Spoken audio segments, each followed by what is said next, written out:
ಸ್ವಾಗತವನ್ನು ಕೋರ್ತೇನೆ. ತಾವೆಲ್ಲ ಗಮನಿಸಿದ್ದೀರಿ ಈ ಪತ್ರಿಕಾಗೋಷ್ಠಿಯನ್ನು ನಾವು ಯಾಕೆ ಕರೆದಿದ್ದೇವೆ ಅಂತ ಹೇಳಿದ್ರೆ ಬಹುಶಃ ಒಂದು ಮಾಹಿತಿಯನ್ನು ಕೊಡಲಿಕ್ಕೆ ಬಯಸ್ತೇನೆ. ಕಳೆದ 8-10 ದಿವಸದಿಂದ BJPಯ ಅನೇಕ ನಾಯಕರು ಜಿಗಜಿಣಗಿ ಆಗಿರ್ಬೋದು, ನಮ್ಮ ಈಶ್ವರಪ್ಪ ಆಗಿರ್ಬೋದು, ಮತ್ತು ಇಲ್ಲಿ BJPಯ ಜಿಲ್ಲಾ ಘಟಕದ ಅಧ್ಯಕ್ಷರು ಪದಾಧಿಕಾರಿಗಳು ಹಲವಾರು ಪತ್ರಿಕಾಗೋಷ್ಠಿಯನ್ನು ಮಾಡಿರ್ತಕ್ಕಂಥದ್ದು. ಅವರು ಏನು ಅಪಾದನೆ ಮಾಡ್ತಾ ಇದ್ದಾರೆ ಅಂಥೇಳಿ ಕಾಂಗ್ರೆಸ್ ಪಕ್ಷ ಹಿಂದೂ ಧರ್ಮವನ್ನು ಒಡಿತಾ ಇದೆ ಅಂತ.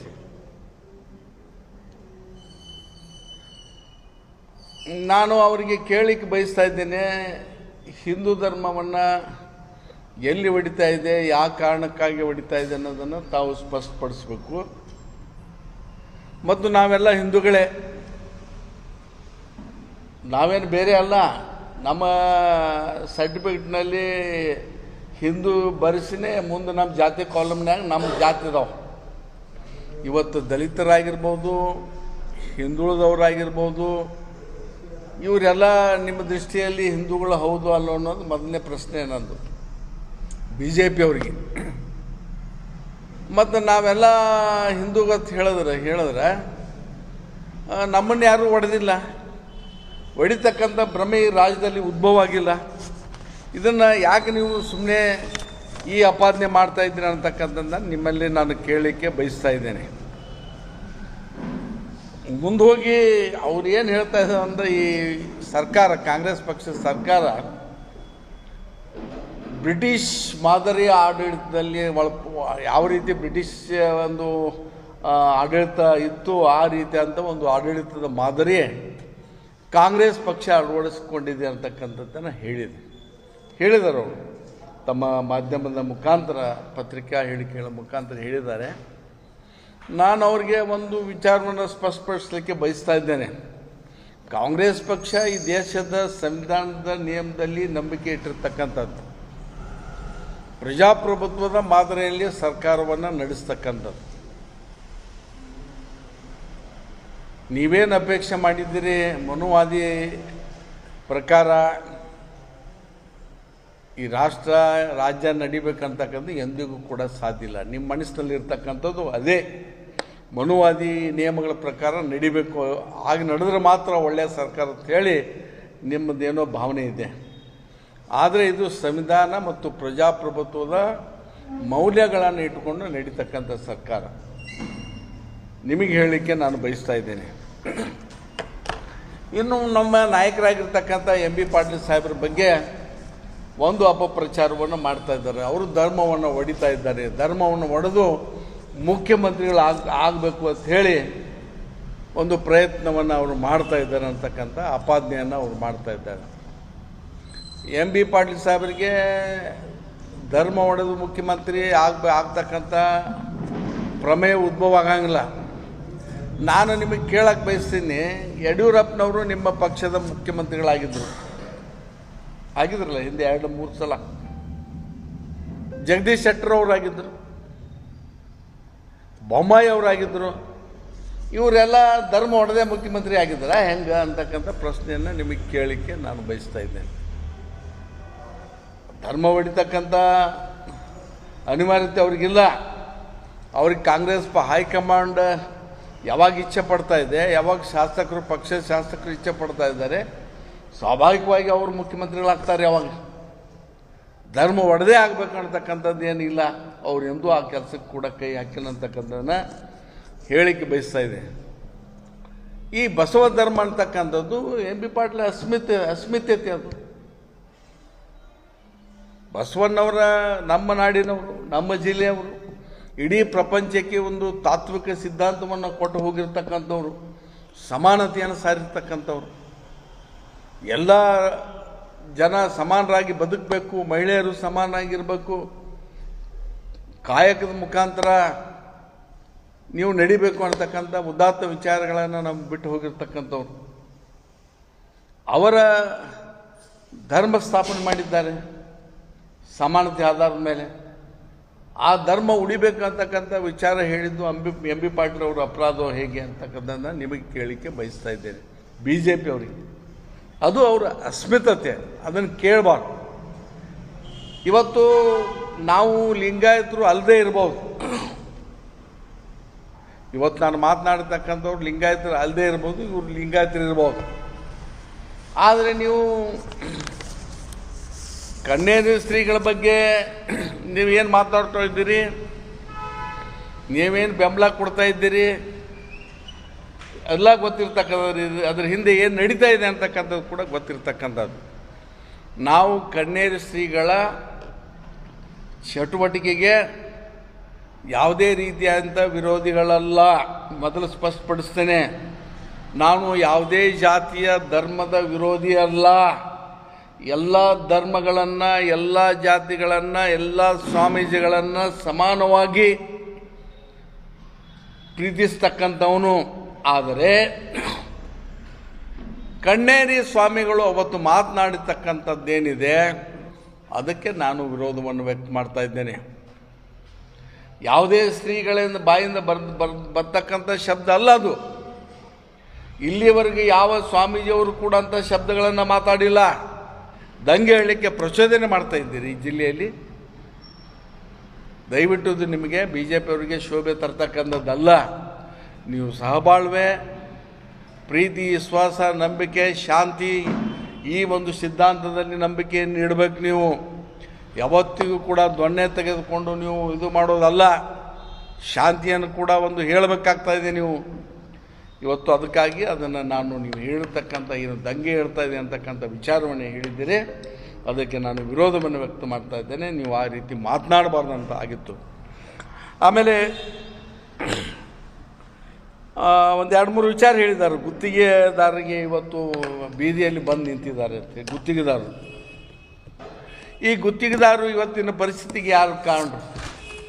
ಕೊನೆ ಹಂತದಲ್ಲಿ ಲಕ್ಷಾಂತರ ಕೋಟಿ ರೂಪಾಯಿ ಟೆಂಡರನ್ನು ಕರೆದವರು ಯಾರು?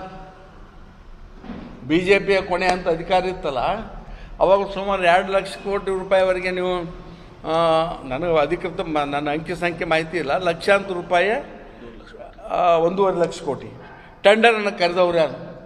ಆ ಟೆಂಡರ್ ಕರೆದ ಮೇಲೆ ಆ ಕಾಮಗಾರಿಗಳಿಗೆ ದುಡ್ಡು ಕೊಡಬೇಕಂತ ಹೊಣೆಗಾರಿಕೆ ಇದ್ದಂಥ ಸರ್ಕಾರದ್ದು ಅದನ್ನು ಮಾಡ್ತಾ ಇದೆ. ಅದು ಆದಮೇಲೆ ಹೊಸ ಕೆಲಸಗಳನ್ನು ಕೂಡ ಇವತ್ತು ಸರ್ಕಾರ ಕರೀತಾ ಇದೆ. ಇಂಥ ಒಂದು ಆರ್ಥಿಕ ಸಂಕಷ್ಟಗಳ ಮಧ್ಯೆ ಇವತ್ತು ಏನು ನಾವು ಅನೇಕ ಕಾರ್ಯಕ್ರಮಗಳನ್ನು ಕೊಡ್ತಾವೆ, ಅದ್ರ ಮಧ್ಯೆ ಕೂಡ ಈ ಅಭಿವೃದ್ಧಿ ಕಾರ್ಯ ಸರ್ಕಾರ ಮಾಡ್ತಾ ಇದೆ. ಇವತ್ತು ಬಬಲೇಶ್ವರ ಕ್ಷೇತ್ರದಲ್ಲಿ ಏನು ಪಾಪ ಅಂಗಡಿ ಒಂದು ಮಾತನ್ನು ಹೇಳಿದ್ದಾರೆ, ಬಬಲೇಶ್ವರ ಕ್ಷೇತ್ರದಲ್ಲಿ ಏನು ಅಭಿವೃದ್ಧಿ ಆಗಿಲ್ಲತ್ತೆ. ಬಬಲೇಶ್ವರ ಕ್ಷೇತ್ರಕ್ಕೆ ಹೋಗಿ ನೋಡಲಿ ಅವ್ರಿಗೆಲ್ಲ. ಇವತ್ತು ಏನು ಅಲ್ಲಿ ಏನು ಇಂಪೋರ್ಟ್ ಆಗ್ತಾ ಇದೆ, ಎಕ್ಸ್ಪೋರ್ಟ್ ಆಗ್ತಾ ಇದೆ, ದ್ರಾಕ್ಷಿ ಬೆಳೆ ಆಗಿರ್ಬೋದು, ನಿಂಬೆ ಆಗಿರ್ಬೋದು, ದಾಳಂಬ್ರಿ ಆಗಿರ್ಬೋದು, ಅನೇಕ ತೋಟಗಾರಿಕೆ ಏನು ವಸ್ತುಗಳು ಇವತ್ತು ಬೇರೆ ಸ್ಥಳಕ್ಕೆ ರಫ್ತಾಗ್ತಾ ಇದೆ. ಅದನ್ನು ನೀವು ನೋಡಬೇಕು. ಎಷ್ಟು ಲಕ್ಷಾಂತರ ರೂಪಾಯಿ ಅವರು ಸಂಪಾದನೆ ಮಾಡ್ತಾ ಇದ್ದಾರೆ.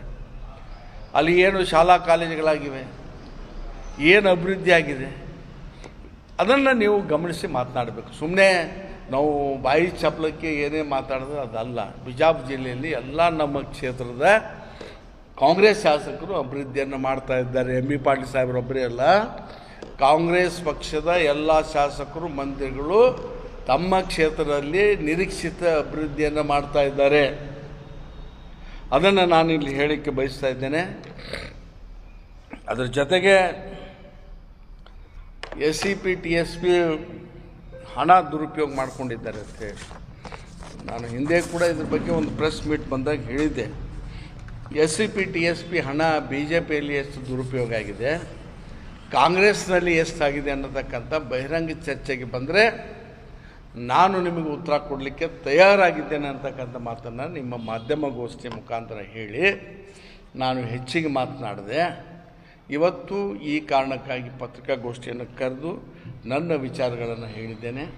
ಇಲ್ಲಿಗೆ ನಾನು ವಿಚಾರ ಮುಗಿಸ್ತೇನೆ. ತಾವು ಏನಾದರೂ ಕೇಳಬೇಕಾದ್ರೆ ಕೇಳ್ಬೋದು ಅಂತ ಹೇಳಿ ವಿನಂತಿಯನ್ನು ಮಾಡ್ತೇನೆ.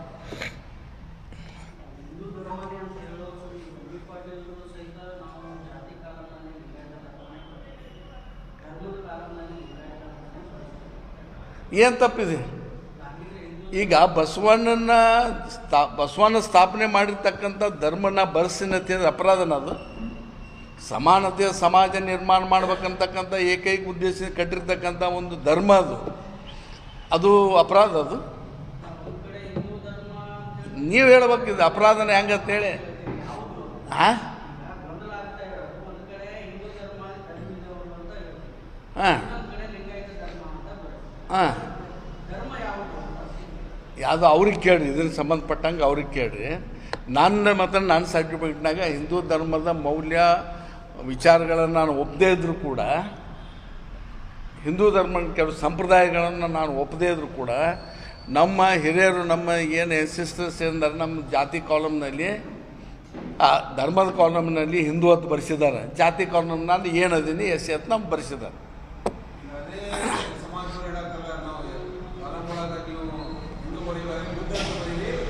ಅಲ್ಲ ಮುಂದೆ ಬರ್ಸವ್ರ ಈಗ ಹಿಂದೆ ಬರ್ಸಿದ್ದಕ್ಕೆ ಏನು ಮಾಡ್ಲಿಕ್ಕೆ ಆಗಂಗಿಲ್ಲ. ಮುಂದೆ ಬೌದ್ಧ ಧರ್ಮದ ನಮ್ಮ ಮಕ್ಕಳಿಗೆ ಅದು ಬರ್ಸತ್ ಹೇಳಿನ. ಹಾಂ ಹಾಂ ಅದು ನಮ್ಮ ಸ್ವತಂತ್ರ, ಅದು ಸಂವಿಧಾನ ಕೊಟ್ಟಿರ್ತಕ್ಕಂಥ ಅಧಿಕಾರ. ನಾವು ಇಚ್ಛೆ ಪಟ್ಟಂಥ ಧರ್ಮವನ್ನು ನಾವು ಬರೆಸ್ಬೋದು.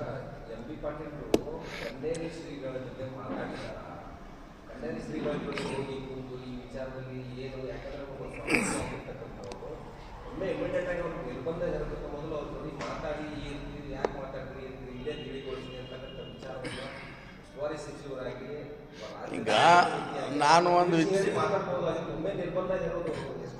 ಇದು MB ಪಾಟೀಲ್ ನಿರ್ಬಂಧ ಹೇರಿಲ್ಲ. ದಯವಿಟ್ಟು ಅರ್ಥ ಮಾಡ್ಕೊರಿ. MB ಪಾಟೀಲ್ ಮೇಲೆ ಒಂದು ಗೂಬೆ ಕೂಡಿಸ್ತಾ ಇದ್ದಾರೆ BJP ಅವರು. MB ಪಾಟೀಲ್ರವರು ಇದನ್ನು ಮಾಡಿಲ್ಲ.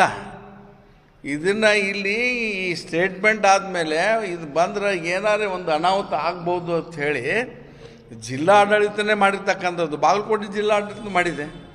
ಇವರು ಕೋರ್ಟಿಗೆ ಹೋಗಿದ್ದಾರೆ, ಕೋರ್ಟ್ ಕೂಡ ಅದು ಸರಿ ಇದೆ ಅಂತ ಹೇಳಿದ್ದಾರೆ. MB ಪಾಟೀಲ್ ಯಾಕೆ ಮಾಡ್ತಾ ಇದ್ದಾರೆ? ಅವ್ರ ಮೇಲೆ ಸುಮ್ಮನೆ ಇವತ್ತು ನೋಡಿರಿ ಕಾಂಗ್ರೆಸ್ನಲ್ಲಿ ಸ್ವಲ್ಪ ಮಂದಿ ಇದ್ದಾರೆ ಅವ್ರಿಗೆ ಆಗ್ಲಾರ್ದವ್ರು, ಇದ್ದಿದ್ದು ಹೇಳ್ತೀನಿ. ಆಮೇಲೆ BJP ಅವರಂತೂ ಸೈ ಅವರೆಲ್ಲರೂ ಕೂಡಿ MB ಪಾಟೀಲ್ ಮೇಲೆ ಇದನ್ನೊಂದು ಗೂಬೆ ಕೂಡಿಸ್ತಕ್ಕಂಥ ಕೆಲಸ ಮಾಡ್ತಾಯಿದ್ದಾರೆ. ಅವ್ರ್ಯಾಕೆ ಹೇಳ್ತಾರೆ?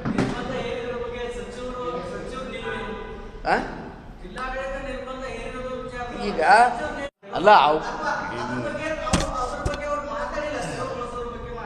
ಇವತ್ತು ಬಂದಿದ್ದಾರೆ, ನೀವು ಅವ್ರಿಗೆ ಕೇಳ್ಬೋದು, ಅವ್ರು ಇದಕ್ಕೆಲ್ಲ ಸಂಬಂಧಿಸುವಂಥ ಉತ್ತರ ಕೊಡ್ತಾರೆ. ನಾನು ಒಬ್ಬ ಜಿಲ್ಲಾ ಕಾಂಗ್ರೆಸ್ ಪಕ್ಷದ ಪ್ರಮುಖನಾಗಿ ಅಥವಾ ಕಾರ್ಯಕರ್ತನಾಗಿ BJP ಅವರು ಮಾಡ್ತಕ್ಕಂಥ ಎಲ್ಲ ಆಪಾದನೆಗಳಿಗೆ ನಾನು ನಿಮ್ಮ ಮಾಧ್ಯಮದ ಮುಖಾಂತರ ಉತ್ತರ ಕೊಡಬೇಕಾಗಿತ್ತು, ಅದನ್ನು ಕೊಟ್ಟಿದ್ದೀನಿ.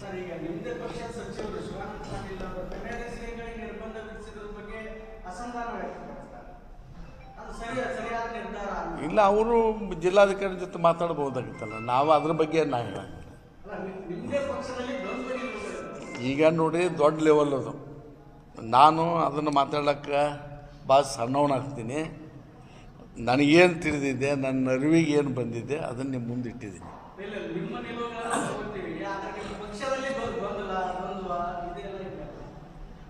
ಅದೆಲ್ಲ ಪಾರ್ಟಿಯಾಗದವು.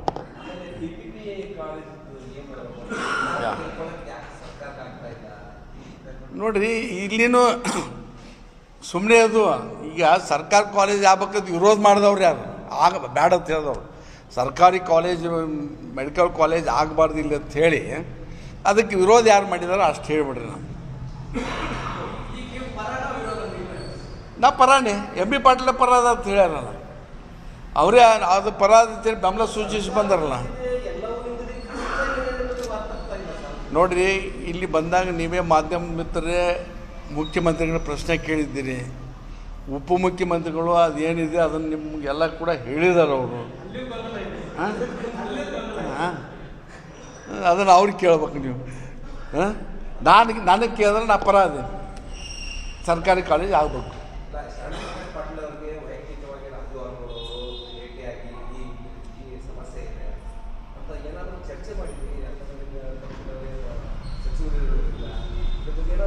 ನಾವು ಅವರಿಗೆ ಸ್ವತಃ ಭೇಟಿಯಾಗಿ ನಾವು ಕೂಡ ಹೇಳಿದ್ದೀವಿ. MB ಪಾಟೀಲ್ ಹೇಳಿದ್ದಾರೆ, ಶಿವಾನಂದ ಪಾಟೀಲ್ ಹೇಳಿದ್ದಾರೆ, ಎಲ್ಲ MLAಗಳು ಕೂಡ ಹೇಳಿದ್ದಾರೆ. ಅದಕ್ಕೆ ಅವಕಾಶ ಬೇಕಾಗ್ತಾ ಇದೆ. ಒಂದು ನಿರ್ಧಾರಕ್ಕೆ ಸರ್ಕಾರ ಬರ್ತಾ ಇದೆ. Yes, thank you very much sir, ಧನ್ಯವಾದ.